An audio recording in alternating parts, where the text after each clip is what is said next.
உள்ள கன்னி ராசி அன்பர்களே, இந்த வார ராசி பலன்.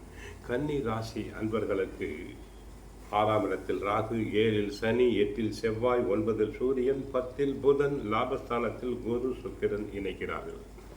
ஆக உங்கள் ராசிக்கு லாபஸ்தானத்தில் குரு சுக்கிரன் இருப்பதால் பண வரவுகள் அபரிமிதமாக உண்டு. அபரிமிதமான பண வரவுகள் தங்களுக்கு உண்டு. கலைத்துறை அன்பர்களுக்கு லாபங்கள் பெருகும். சினிமா தயாரிப்பாளர்களுக்கு, சினிமா நடிகைகள் போன்றவருக்கு நல்ல கதையம்சம் கொண்ட படங்கள் கிடைக்கும். வருமானங்கள் பல மடங்கு தங்களுக்கு பெருகும். 10இல் சூரியன் சஞ்சரிப்பதால் அரசு காரியங்கள் மலமளவென நடைபெறும். தடைகள், தாமதங்கள் அனைத்தும் விலகும். இருக்கும் இடத்தில் உங்களுடைய மதிப்பு, மரியாதை அனைத்தும் அதிகரிக்கும். உங்களுக்கு உள்ள பொருளாதார பிரச்சனைகள் எல்லாம் படிப்படியாக விலகும். ஆனால் 7இல் சனி இருப்பதால் கணவனுக்கோ மனைவிக்கோ அவ்வப்போது உடல்நல குறைபாடுகள் உண்டாகலாம். வெளி இடங்களில் உணவு உண்பதை தவிர்த்தல் வேண்டும். இதுவரை தடைபட்டு வந்த சுபகாரியங்கள் நன்றாக நடைபெறும். பெண்களுக்கு மனதிற்கு பிடித்த இடத்தில் வரன் அமையும். தொழில் முன்னேற்றங்கள் ஓரளவு நல்லபடியாக இருக்கும். பழைய கடன்களை அடைக்க முயற்சி செய்ய வேண்டும்.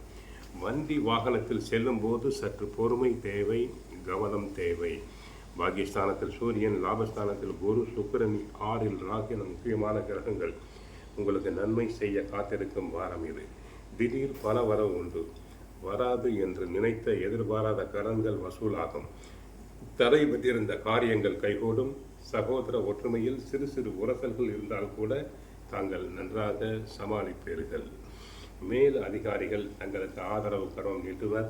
லாபஸ்தான குருவால் பண வரவுகள் ஓரளவு அதிகரிக்கும்.